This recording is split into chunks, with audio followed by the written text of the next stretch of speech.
Civil services ప్రిపరేషన్‌ని చాలా మంచిగా చేయొచ్చండి.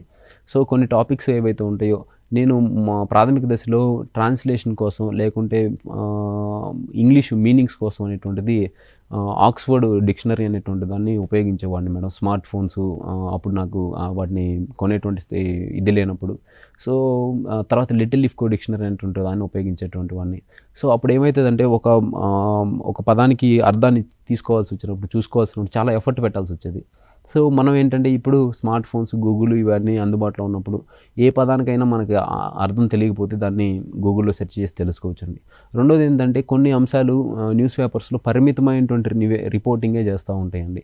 సో, పరిమితమైనటువంటి రిపోర్టు ఉదాహరణకు తీసుకున్నట్లయితే విదేశాల్లో ఏదో నాసా వాళ్ళు ఒక ఉపగ్రహాన్ని లాంచ్ చేస్తే దానికి సంబంధించి నాసా వాళ్ళు ఈ రకమైనటువంటి ఉపగ్రహాన్ని లాంచ్ చేశారు అనేటువంటి న్యూస్ పేపర్‌లో రిపోర్ట్ చేస్తారు.